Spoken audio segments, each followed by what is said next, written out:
ಎಲ್ರಿಗೂ ನಮಸ್ಕಾರ. ಸುಶಿ info YouTube ಚಾನಲ್ಗೆ ಸ್ವಾಗತ. ಇವತ್ತಿನ ವಿಡಿಯೋದಲ್ಲಿ ನಾವು UPSC ಇಂದ ಕಾಲಾಗಿರುವಂತಹ ಅಂದರೆ ಯೂನಿಯನ್ ಪಬ್ಲಿಕ್ ಸರ್ವಿಸ್ ಕಮಿಷನ್ ಇಂದ ಕಾಲಾಗಿರುವಂತಹ IAS ಎಕ್ಸಾಮ್ ಬಗ್ಗೆ ಸಂಪೂರ್ಣ ಮಾಹಿತಿಯನ್ನು ನೋಡ್ತಾ ಹೋಗೋಣ. ಬನ್ನಿ ವಿಡಿಯೋನ ಪ್ರಾರಂಭ ಮಾಡೋಣ. ವಿಡಿಯೋ ಪ್ರಾರಂಭ ಮಾಡೋದಕ್ಕಿಂತ ಮುಂಚೆ ಇದೇ ಮೊದಲನೇ ಬಾರಿಗೆ ನಮ್ಮ ಚಾನಲ್ಗೆ ಭೇಟಿ ನೀಡಿದರೆ ತಪ್ಪದೇ ಸಬ್ಸ್ಕ್ರೈಬ್ ಮಾಡಿ ಅಂತ ಕೇಳ್ಕೊಳ್ತಾ ವಿಡಿಯೋನ ಪ್ರಾರಂಭ ಮಾಡೋಣ.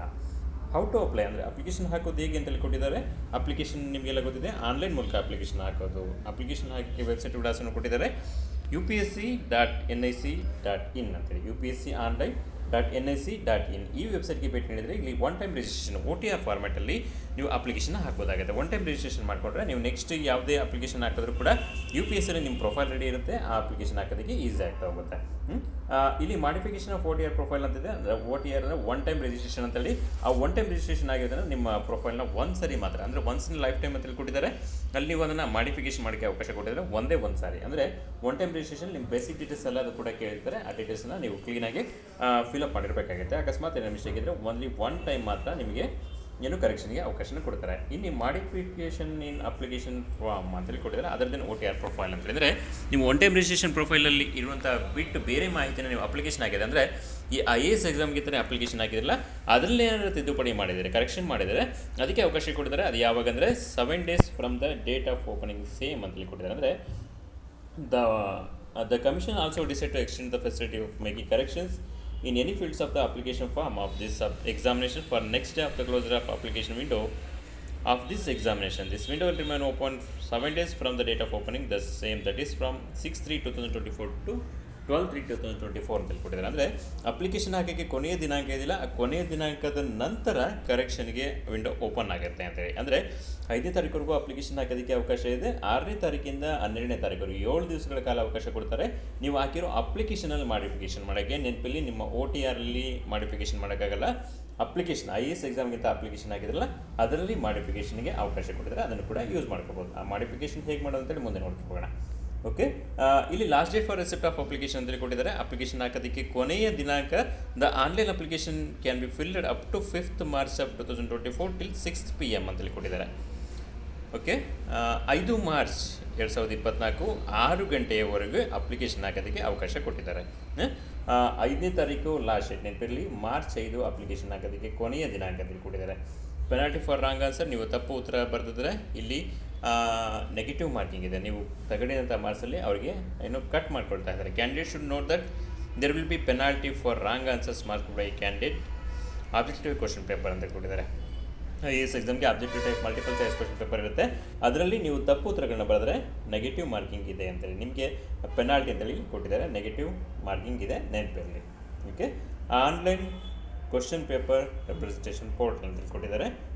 ಇಲ್ಲಿ ಸಂಪೂರ್ಣ ಮಾಹಿತಿಯನ್ನು ನೋಡ್ತಾ ಹೋಗೋದು. Online question paper representation portal ಅಂತೇಳಿ ಕೊಟ್ಟಿದ್ದಾರೆ. ಅದನ್ನು ಕೂಡ ನೋಡ್ತಾ ಹೋಗೋದಾಗುತ್ತೆ. ಇದನ್ನು ಕೂಡ ನೋಡ್ಕೊಂಡು ಅಪ್ಲಿಕೇಶನ್ ಆಗ್ತದೆ. Facilitation count for guidance candidates ಅಂತ ಕೊಟ್ಟಿದ್ದಾರೆ. ನಿಮಗೆ ಅಪ್ಲಿಕೇಶನ್ ಹಾಕೋದ್ರಲ್ಲಿ ಏನು ತೊಂದರೆ ಬಂದರೆ ನೀವು ಆನ್ಲೈನ್ ನಂಬರನ್ನು ಕೊಟ್ಟಿದ್ದಾರೆ. ಕಸ್ಟಮರ್ ಕೇರ್ ಅಂತ ಅಂದ್ಕೊಳ್ಳೋಣ, ಆನ್ಲೈನ್ ನಂಬರ್ ಕೊಟ್ಟಿದ್ದಾರೆ. ಆ ನಂಬರ್ಗೆ ನೀವು ಡಯಲ್ ಮಾಡಿದ್ರೆ ನಿಮ್ದು ಏನೋ ಪ್ರಾಬ್ಲಮ್ ಇದ್ದರೆ ಅಲ್ಲಿ ಸಾಲ್ವ್ ಮಾಡ್ತಾರೆ. ಮೊಬೈಲ್ ಫೋನ್ ಬ್ಯಾನ್ ಅಂತೇಳಿ ಕೊಟ್ಟಿದ್ದಾರೆ. ಎಕ್ಸಾಮಿನೇಷನ್ಗೆ ನಿಮ್ಮ ಮೊಬೈಲ್ ಫೋನ್ನ ಬ್ಯಾನ್ ಮಾಡಿದ್ದಾರೆ. ಓಕೆ, ಈ ಥರ ಸಂಪೂರ್ಣ ಮಾಹಿತಿ ಇದೆ. ನಾವು ಇಂಪಾರ್ಟೆಂಟ್ ಇರೋದನ್ನು ಮಾತ್ರ ನೋಡ್ತಾ ಹೋಗೋಣ.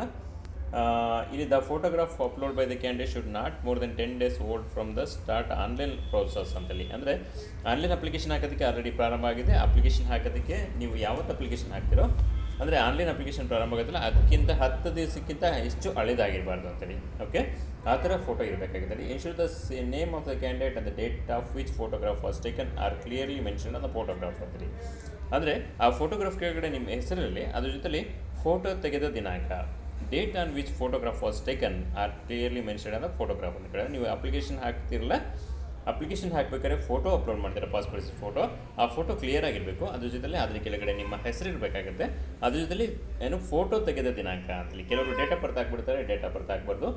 ಫೋಟೋ ತೆಗೆದ ದಿನಾಂಕದಲ್ಲಿ ಕೊಟ್ಟಿದ್ದಾರೆ, ಅದನ್ನು ಕ್ಲಿಯರಾಗಿ ಹಾಕಬೇಕಾಗುತ್ತೆ. ಓಕೆ, ಇದರಲ್ಲಿ ಜಾಸ್ತಿ ಡಾಕ್ಯುಮೆಂಟನ್ನು ನಿಮಗೆ ಅಪ್ಲೋಡ್ ಮಾಡೋಕ್ಕೆ ಕೇಳಲ್ಲ.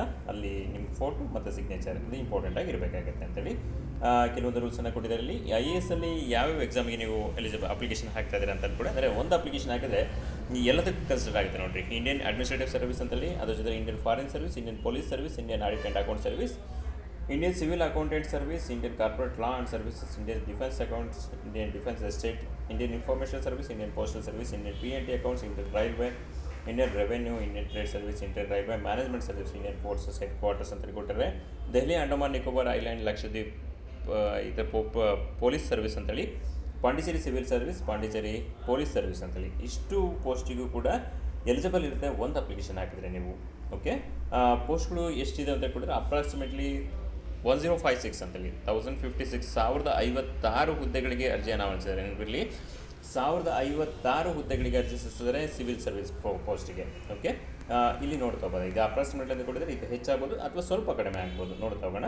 1056 ಪೋಸ್ಟ್ಗೆ ಅಪ್ಲಿಕೇಶನ್ ಹಾಕಿದ್ದಾರೆ. ಓಕೆ, ಅಪ್ಲಿಕೇಶನ್ ಹಾಕೋದಕ್ಕೆ ಎಲಿಜಿಬಿಲಿಟಿ ಏನೇನು ಕೂಡ ನೋಡ್ತಾ ಹೋಗಬೇಕಾಗುತ್ತೆ. ಇಲ್ಲಿ all of the service identify suitable for person with bench disability ಅಂತ ಹೇಳಿದ್ರೆ ಪರ್ಸನ್ ವಿತ್ ಡಿಸಬಿಲಿಟಿ ಇದ್ದಾರೆ, ಅಂದರೆ ಹ್ಯಾಂಡಿಕ್ಯಾಪ್ಟ್ ಅಂತ ಅಂದ್ಕೊಳ್ಳೋಣ. ಅವರಿಗೆ ಯಾವ್ಯಾವ ಪೋಸ್ಟ್ ಸೂಟಬಲ್ ಇದೆ ಅದನ್ನು ಕೂಡ ಕೊಟ್ಟಿದ್ದಾರೆ. ಅದನ್ನು ಕೂಡ ನೋಡಿಕೊಂಡು ಇಲ್ಲಿ ಹ್ಯಾಂಡಿಕ್ಯಾಪ್ಸ್ ಕೂಡ ಅಪ್ಲಿಕೇಶನ್ ಹಾಕೋದಕ್ಕೆ ಎಲಿಜಿಬಲ್ ಇರುತ್ತೆ. ಯಾವ ಪೋಸ್ಟ್ ಸೂಟಬಲ್ ಇದೆಯಲ್ಲ ಅದನ್ನು ನೋಡ್ಕೊಂಡು ಅಪ್ಲಿಕೇಶನ್ ಹಾಕ್ಬೋದಾಗುತ್ತೆ. ಓಕೆ, ಲಿಸ್ಟ್ ಆಫ್ ಆಪರೇಷನ್ ಅಂತ ಕೊಟ್ಟಿದ್ದಾರೆ, ಅದನ್ನು ಕೂಡ ನೋಡ್ತಾ ಹೋಗೋದಾಗುತ್ತೆ. ಎಲ್ಲದೂ ಕೂಡ ನೋಡ್ಕೊಂಡು ಅಪ್ಲಿಕೇಶನ್ ಹಾಕೋದು ಒಳ್ಳೆಯದಾಗುತ್ತೆ. ಅಪ್ಲಿಕೇಶನ್ ಹಾಕೋದಕ್ಕಿಂತ ಮುಂಚೆ ನೋಟಿಫಿಕೇಶನ್ನ ಸಂಪೂರ್ಣವಾಗಿ ಓದ್ಕೊಂಡು ಅಪ್ಲಿಕೇಶನ್ ಹಾಕೋದು ಒಳ್ಳೆಯದಾಗುತ್ತೆ. ನೋಟಿಫಿಕೇಶನ್ ಕಾಪಿ ನಮ್ಮ ಈ ವಿಡಿಯೋದ ಡಿಸ್ಕ್ರಿಪ್ಷನ್ ಬಾಕ್ಸಲ್ಲಿ ಕೂಡ ಲಿಂಕ್ ಇರುತ್ತೆ. ಆ ಲಿಂಕ್ ಮೇಲೆ ಕ್ಲಿಕ್ ಮಾಡಿದ್ರೆ ನೋಟಿಫಿಕೇಶನ್ ಓಪನ್ ಆಗುತ್ತೆ. ಅಲ್ಲಿ ನೋಡಿ ಅರ್ಜಿ ಸಲ್ಲಿಸೋದು ಒಳ್ಳೆಯದಾಗುತ್ತೆ. ಓಕೆ, ಇಲ್ಲಿ ಸೆಂಟರ್ಸ್ ಆಫ್ ಸಿವಿಲ್ ಎಕ್ಸಾಮಿನೇಷನ್ ಅಂತ ಕೊಟ್ಟಿದ್ದಾರೆ, ಅಂದರೆ ಪ್ರಿಲಿಮಿನರಿ ಎಕ್ಸಾಮಿನೇಷನ್ ಸೆಂಟರ್ ಕೊಟ್ಟಿದ್ದಾರೆ. ಇಲ್ಲಿ ನೋಡ್ತಾ ಹೋಗೋದಾಗುತ್ತೆ. ನಮಗೆ ಕರ್ನಾಟಕದಲ್ಲಿ ಬೆಂಗಳೂರು ಎಕ್ಸಾಮ್ ಸೆಂಟರ್ ಇದೆ, ಅದರ ಜೊತೆಲಿ ಧಾರವಾಡ ಕೂಡ ಎಕ್ಸಾಮ್ ಸೆಂಟರ್ ಇದೆ. ಆ ಎರಡು ಕೂಡ ಎಕ್ಸಾಮ್ ಸೆಂಟರ್ನ ಕೊಟ್ಟಿದ್ದಾರೆ. ಇಲ್ಲಿ ನೋಡ್ತಾ ಹೋಗೋದು, ಕರ್ನಾಟಕದಲ್ಲಿ ಬೆಂಗಳೂರು ಮತ್ತು ಧಾರವಾಡ ಎರಡು ಎಕ್ಸಾಮ್ ಸೆಂಟರ್ ಇದೆ. ನೋಡ್ತಾ ಹೋಗೋದು ಐ ಎ ಎಸ್ ಪ್ರಿಲಿಮಿನರಿಗೆ. ಓಕೆ, ಅದೇ ಥರ IAS ಅಂದರೆ ಸಿವಿಲ್ ಸರ್ವಿಸ್ ಮೇನ್ ಎಕ್ಸಾಮಿನೇಷನ್ಗೆ ಇಲ್ಲಿ ಕೂಡ ಎಕ್ಸಾಮಿನೇಷನ್ ಸೆಂಟರ್ ಕೊಟ್ಟಿದ್ದಾರೆ. ಇಲ್ಲಿ ನಮಗೆ ಬೇಕಾಗಿರೋದು ಕರ್ನಾಟಕದಲ್ಲಿ ಬೆಂಗಳೂರು ಎಕ್ಸಾಮ್ ಸೆಂಟರ್ ಇದೆ. ನೆನಪಿಲ್ಲಿ ಬೆಂಗಳೂರು ಮೇನ್ ಎಕ್ಸಾಮಿಗೆ ಒಂದೇ ಸೆಂಟರ್ ಇರೋದು. ಪ್ರಿಲಿಮಿನರಿ ಎಕ್ಸಾಮ್ಗೆ 2 ಸೆಂಟರ್ ಇದೆ, ಬೆಂಗಳೂರು ಮತ್ತು ಧಾರವಾಡ. ಮೇನ್ ಎಕ್ಸಾಮ್ಗೆ only 1 exam centre, that is Bengaluru. Okay, continue ಮಾಡ್ತಾ ಹೋಗೋಣ. ಇಲ್ಲಿ ಮುಖ್ಯವಾದ ಮಾಹಿತಿ ನಮಗೆ ಬೇಕಾಗ್ತಾ ಹೋಗುತ್ತೆ. ಇಲ್ಲಿ ಎಕ್ಸಾಮಿನೇಷನ್ ಸೆಂಟ್ರಲ್ಲಿ ಕೊಟ್ಟಿದ್ದಾರೆ ಫಸ್ಟ್ ಅಪ್ಲೈ ಫಸ್ಟ್ ಅಲಾಟ್ ಅಂತೇಳಿ, ಅಂದರೆ ಯಾರು ಫಸ್ಟ್ ಅಪ್ಲಿಕೇಶನ್ ಹಾಕ್ತಾರೋ ಅಲ್ಲಿ ಎಕ್ಸಾಮ್ ಸೆಂಟರ್ ಅಲಾಟ್ ಮಾಡ್ತಾ ಹೋಗ್ತಾರೆ. ನೀವು ಅಪ್ಲಿಕೇಶನ್ ಲೇಟಾಗಿ ಆಗ್ತಾ ಹೋದಂಗೆ ಆ ಎಕ್ಸಾಮ್ ಸೆಂಟರ್ ಇರೋಲ್ಲ, ಅಲ್ಲಿ ಡಿಸ್ಪ್ಲೇನೇ ಆಗಲ್ಲ. ಅದಕ್ಕೆ ನೀವು IAS ಎಕ್ಸಾಮ್ಗೆ ಸೀರಿಯಸ್ ಪ್ರಿಪೇರ್ ಆಗ್ತೀರಾ, ಎಕ್ಸಾಮ್ ಬರೀಲೇಬೇಕು, IAS ಆಫೀಸರ್ ಆಗಲೇಬೇಕು ಅಂತ ಉದ್ದೇಶ ಇದ್ದರೆ ನಿಮಗೆ ಆದಷ್ಟು ಬೇಗ ಅರ್ಜಿ ಸಲ್ಲಿಸಬೇಕಾಗುತ್ತೆ. ನಿಮಗೆ ಬೇಕಾದಂಥ ಎಕ್ಸಾಮ್ ಸೆಂಟರ್ ಸಿಗಬೇಕು ಅಂದರೆ. ಓಕೆ, ಇಲ್ಲಿ ಕೊಡ್ತಾರೆ ಪ್ಲಾನ್ ಆಫ್ ಎಕ್ಸಾಮಿನೇಷನ್ ಅಂತೇಳಿ. ಎಕ್ಸಾಮಿನೇಷನ್ ಹೇಗಿರುತ್ತೆ ಅಂತ ಕೊಟ್ಟಿದ್ದಾರೆ. The civil service examination will consist of 2 successive stages ಅಂತೇಳಿ.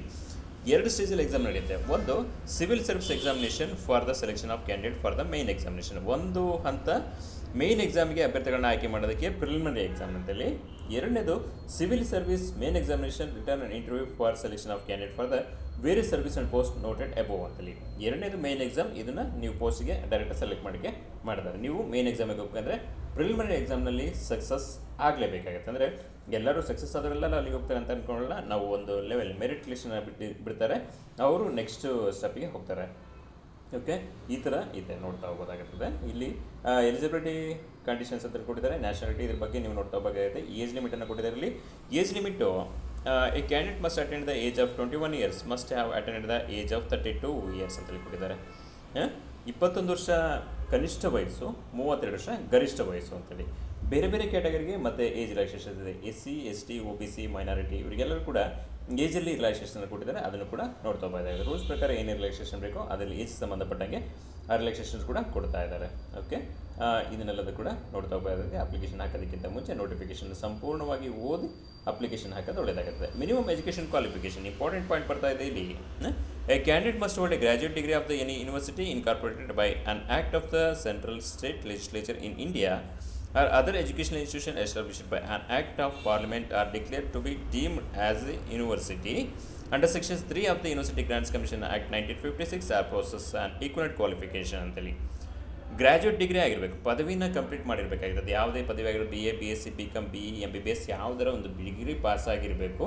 ಅದು ಕರೆಕ್ಟಾಗಿ ಯೂನಿವರ್ಸಿಟಿಯಿಂದಲೇ ಏನೋ ಡಿಗ್ರಿ ಪಡ್ಕೊಂಡಿರಬೇಕಾಗುತ್ತೆ. ಯೂನಿವರ್ಸಿಟಿ ರೂಲ್ಸ್ UGC ರೂಲ್ಸ್ ಇದೆಲ್ಲ, ಆ ರೂಲ್ಸ್ ಪ್ರಕಾರ ಸ್ಥಾಪನೆ ಆಗಿರುವಂತಹ ವಿಶ್ವವಿದ್ಯಾಲಯದಿಂದ ನೀವು ಡಿಗ್ರಿಯನ್ನು ಪಾಸ್ ಆಗಿರಬೇಕಾಗುತ್ತೆ.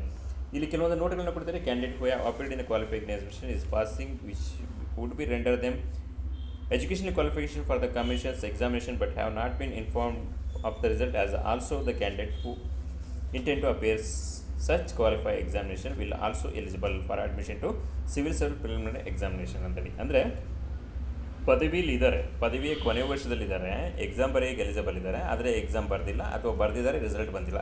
ಇಂಥವರು ಕೂಡ ಅಪ್ಲಿಕೇಶನ್ ಹಾಕೋದಕ್ಕೆ ಎಲಿಜಿಬಲ್ ಇದ್ದಾರೆ. ಪ್ರಿಲಿಮಿನರಿ ಎಕ್ಸಾಮ್ನಿಗೆ ನೆನಪಿರಲಿ, ಪೂರ್ವಭಾವಿ ಪರೀಕ್ಷೆಗೆ ಅಂತಿಮ ಪದವಿ ಓದುತ್ತಿರುವವರು ಕೂಡ ಅಪ್ಲಿಕೇಶನ್ನ ಹಾಕ್ಬೋದು. ಆದರೆ ಮೇನ್ ಎಕ್ಸಾಮಿಗೆ ಬರೋದಿಗೆ ಅವರ ರಿಸಲ್ಟ್ ಅನೌನ್ಸ್ ಆಗಿರಬೇಕು. ಓಕೆ, ಅದು ಕೂಡ ಡೀಟೇಲಾಗಿ ಕೊಟ್ಟಿದ್ದಾರೆ, ಅದನ್ನು ಕೂಡ ನೋಡ್ತಾ ಬರ್ತಾರೆ. ನೋಟ್ 2 ಅಂತ ಕೊಟ್ಟಿದ್ದಾರೆ, ನೋಟ್ 3 ಅಂತ ಕೊಟ್ಟಿದ್ದಾರೆ. ಎಜುಕೇಷನ್ ಕ್ವಾಲಿಫಿಕೇಷನ್ ಸಂಬಂಧಪಟ್ಟಂತೆ ಇವೆಲ್ಲವನ್ನು ಕೂಡ ನೋಡ್ತಾ ಹೋಗೋದಾಗುತ್ತೆ, ನೋಡ್ಕೊಂಡು ಅಪ್ಲಿಕೇಶನ್ ಆಗ್ತಾ ಹೋಗಬೇಕಾಗುತ್ತೆ. ನಂಬರ್ ಆಫ್ ಅಟೆಂಪ್ಟ್ಸ್ ಅಂತ ಕೊಟ್ಟಿದ್ದಾರೆ, ಎಷ್ಟು ಪ್ರಯತ್ನಗಳು ಅಂತೇಳಿ, ಎಷ್ಟು ಸಾರಿ ಅಪ್ಲಿಕೇಶನ್ ಹಾಕ್ಬೋದು, ಎಷ್ಟು ಸಾರಿ ಎಲಿಜಿಬಲ್ ಎಕ್ಸಾಮ್ ಬರೀಬೋದು. ನಂಬರ್ ಆಫ್ ಅಟೆಂಪ್ಟ್ಸ್ ಕೊಟ್ಟಿದ್ದಾರೆ. SC/ST ಕ್ಯಾಟಗರಿಗೆ ಅನ್ಲಿಮಿಟೆಡ್, ಎಷ್ಟು ಸಾರಿ ಬೇಕಾದರೂ ಎಕ್ಸಾಮ್ನ ಅಟೆಂಡ್ ಮಾಡ್ಬೋದು. ಆದರೆ OBC ಅವರಿಗೆ ಲಿಮಿಟ್ ಇದೆ 9. OBC ಕ್ಯಾಟಗರಿಯವರಿಗೆ 9 ಲಿಮಿಟ್ಸ್ ಅಂತೇಳಿ ಕೊಟ್ಟಿದ್ದಾರೆ. ಅದೇ ಥರ PWD ಅಂತೇಳಿ ಕೊಟ್ಟಿದ್ದಾರೆ, ಅವರಿಗೂ ಕೂಡ 9 for general category, EWS, OBC unlimited for SC/ST ಅಂತೇಳಿ. ಓಕೆ, 9 ಅಟೆಂಪ್ಟ್ಸ್ ಇದೆ ಯಾರಿಗೆ, OBC ಕ್ಯಾಂಡಿಡೇಟ್ಸ್ ಅವರಿಗೆ. ಅದೇ ಥರ SC/ST ಕ್ಯಾಂಡಿಡೇಟ್ಸ್ ಅವರಿಗೆ ಅನ್ಲಿಮಿಟೆಡ್ ಅಟೆಂಪ್ಟ್ಸ್ ಕೂಡ ಇದೆ, ಎಕ್ಸಾಮ್ ಅಟೆಂಪ್ಟ್ಸ್ ಅಂತೇಳಿ ಕೊಟ್ಟಿದ್ದಾರೆ. ಇದು ಕೂಡ ನೀವು ನೋಡ್ಕೊಂಡು ಅಪ್ಲಿಕೇಶನ್ ಹಾಕಬೇಕಾಗುತ್ತೆ. ಇದೆಲ್ಲದೂ ಕೂಡ ತುಂಬ ಇಂಪಾರ್ಟೆಂಟ್ ಮಾಹಿತಿ ಆಗುತ್ತೆ. ಇವೆಲ್ಲವೂ ನೋಡಿ, ಅಂದರೆ ತುಂಬ ದೊಡ್ಡ ನೋಟಿಫಿಕೇಷನ್, 156 ಪುಟಗಳ ಒಂದು ದೊಡ್ಡ ನೋಟಿಫಿಕೇಷನ್ ಕಾಪಿ ಅಲ್ಲಿದೆ, ನಮ್ಮ ಡಿಸ್ಕ್ರಿಪ್ಷನ್ ಬಾಕ್ಸಲ್ಲಿದೆ. ಅಥವಾ ಏನು ವೆಬ್ಸೈಟ್ಗೆ ಭೇಟಿ ನೀಡಿದ್ರು ಕೂಡ, UPSC ವೆಬ್ಸೈಟ್ಗೆ ಭೇಟಿ ನೀಡಿದ್ರೆ ಅಲ್ಲೂ ಕೂಡ ಸಿಗುತ್ತೆ, ಅದು ನೋಡ್ಕೊಂಡು ಅಪ್ಲಿಕೇಶನ್ ಹಾಕ್ಬೋದು. ಇಲ್ಲಿ ಇಂಪಾರ್ಟೆಂಟ್ ಪಾಯಿಂಟನ್ನು ಮತ್ತೆ ನೋಡಬೇಕಾಗುತ್ತೆ, ಫೀಸ್ ಅಂತೇಳಿ. ಎಷ್ಟು examination fees. Candidate SC/ST person with benchmark disability candidate who are exempted from the payment are required to pay ಅಂತೇಳಿ. ಓಕೆ, ಇಲ್ಲಿ SC/ST ಕ್ಯಾಂಡಿಡೇಟಿಗೆ, ಅದೇ ಥರ ಎಲ್ಲ ಕ್ಯಾಟಗರಿಯ ಫಿಮೇಲ್ ಕ್ಯಾಂಡಿಡೇಟ್ಸಿಗೆ, ಅದೇ ಥರ PWD ಅವರಿಗೂ ಕೂಡ ಎಕ್ಸಾಮಿನೇಷನ್ ಫೀಸಿಂದ ಎಕ್ಸಾಮ್ ಇದೆ ಅಂದರೆ. ಓಕೆ, ಇವರಿಗೆ ಫೀಸ್ ಇಲ್ಲ ಅಂತ. 100 ರೂಪೀಸ್ ಬೇರೆಯವರಿಗೆ, ಬೇರೆ ಕ್ಯಾಟಗರಿಯವರಿಗೆ 100 ರೂಪೀಸ್ ಫೀಸ್ ಇದೆ. ಅಂದರೆ ಜನರಲ್ ಕ್ಯಾಟಗರಿ ಬೇರೆ ಎಲ್ಲರಿಗೂ ಕೂಡ 100 ರೂಪೀಸ್ ಫೀಸ್ ಇದೆ. ಓನ್ಲಿ 100 ರೂಪೀಸ್ ಫೀಸನ್ನು ನೀವು ಪೇಮೆಂಟ್ ಮಾಡಬೇಕಾಗುತ್ತೆ. ಅದಕ್ಕೂ ಕೂಡ ಡೇಟನ್ನು ಕೊಟ್ಟಿದ್ದಾರೆ, ಆನ್ಲೈನಲ್ಲೇ ಪೇಮೆಂಟ್ ಮಾಡ್ತೀರಾ ಅಂತೇಳಿ. ಓಕೆ, ಈ ಥರ ಸಂಪೂರ್ಣ ಮಾಹಿತಿ ಇದೆ. ಈ ಸಂಪೂರ್ಣ ಮಾಹಿತಿನ ನೋಡಿಕೊಂಡು ನಾವು ಅಪ್ಲಿಕೇಶನ್ ಹಾಕೋದಾಗುತ್ತೆ. ನಿಮ್ಮ ಅಪ್ಲಿಕೇಶನ್ ಹಾಕೋದಕ್ಕೆ upsconline.nic.in ಇಲ್ಲಿ ಹೋಗಿ ಅಪ್ಲಿಕೇಶನ್ ಹಾಕೋದಾಗುತ್ತೆ. ಅಪ್ಲಿಕೇಶನ್ ಹಾಕಿ ಆದಷ್ಟು ಬೇಗ ಅರ್ಜಿ ಸಲ್ಲಿಸೋದಿದೆ. ಯಾಕೆಂದರೆ ನಮಗೆ ಎಕ್ಸಾಮಿನೇಷನ್ ಸೆಂಟರ್ ನಮ್ಮೂರಲ್ಲೇ ಬೇಕು, ಅಥವಾ ನಮಗೆ ಇಷ್ಟವಾದಂಥ ಎಕ್ಸಾಮ್ ಸೆಂಟರ್ ಬೇಕಂದರೆ ಅಲ್ಲಿ ಕೊಟ್ಟಿದ್ದಾರೆ. ಯಾರು ಫಸ್ಟ್ ಅಪ್ಲಿಕೇಶನ್ ಹಾಕ್ತಾರೆ ಅವ್ರಿಗೆ ಎಕ್ಸಾಮ್ ಸೆಂಟರ್ ಅಲಾಟ್ ಆಗುತ್ತೆ ಅಂತೇಳಿ. ಆದಷ್ಟು ಬೇಗ ಅರ್ಜಿ ಸಲ್ಲಿಸಬೇಕಾಗತ್ತೆ. ಅಂದರೆ ಆದಷ್ಟು ಬೇಗ ಅರ್ಜಿ ಸಲ್ಲಿಸಿದ್ರೆ ನಮಗೆ ಎಕ್ಸಾಮಿನೇಷನ್ ಸೆಂಟರ್ ಸಿಗುತ್ತೆ, ನಾವು ಓದೋಕ್ಕೂ ಕೂಡ ಒಂದು ಪ್ಲಾನ್ ಮಾಡ್ಕೋಬೋದಾಗುತ್ತೆ. ಈ ಥರ ಒಂದು ಒಳ್ಳೆ ಪೋಸ್ಟ್ ಇದೆ. ಇದು IAS ಪೋಸ್ಟ್ ಅಂದರೆ ನಿಮಗೆಲ್ಲದೂ ಕೂಡ ಗೊತ್ತಿದೆ. ಒಳ್ಳೆ ಪೋಸ್ಟ್, ನಾಗರಿಕ ಸೇವಾ ಪರೀಕ್ಷೆ ಅಂದರೆ ನಮಗೆ ಇಂಡಿಯಾದಲ್ಲಿ ಒಂದು ಒಳ್ಳೆ ಬೆಲೆ ಇರುವಂಥ ಒಂದು ಪೋಸ್ಟ್ ಅಂತ ಅಂದ್ಕೊಳ್ಳೋಣ. ಚೆನ್ನಾಗಿ ಪ್ರಿಪೇರ್ ಆಗಿ, ಸೀರಿಯಸ್ ಆಗಿ ಪ್ರಿಪೇರ್ ಆಗಿ ಎಕ್ಸಾಮ್ನ ಅಪ್ಲಿಕೇಶನ್ ಹಾಕಬೇಕಾಗುತ್ತೆ. ಯಾಕಂದರೆ ಅಟೆಂಪ್ಟ್ಸ್ ಇದೆ ಇಲ್ಲಿ. ನಾವು ಎಷ್ಟು ಸಾರಿ ಅಪ್ಲಿಕೇಶನ್ ಹಾಕಿದ್ರು, ಎಷ್ಟು ಸಾರಿ ಬರಿಬೋದು, ಅವೆಲ್ಲವೂ ಕೂಡ ಇಲ್ಲ, ಅಟೆಂಪ್ಟ್ಸ್ ಇದೆ. ಅದಕ್ಕೆ ನೀವು ತುಂಬ ಹುಷಾರಾಗಿ ಅಪ್ಲಿಕೇಶನ್ ಹಾಕಿ ಎಕ್ಸಾಮಿನೇಷನ್ ಚೆನ್ನಾಗಿ ಪ್ರಿಪೇರ್ ಆಗಿದ್ದರೆ ಮಾತ್ರ ಅಟೆಂಪ್ಟ್ ಮಾಡಬೇಕಾಗುತ್ತೆ ಎಕ್ಸಾಮ್ನ. ಒಂದು ಒಳ್ಳೆ ಪೋಸ್ಟ್ ನಿಮ್ಮದಾಗಲಿ ಅಂತ ಆಶಿಸ್ತಾ, ಎಲ್ಲರಿಗೂ ಕೂಡ ಆಲ್ ದ ಬೆಸ್ಟ್.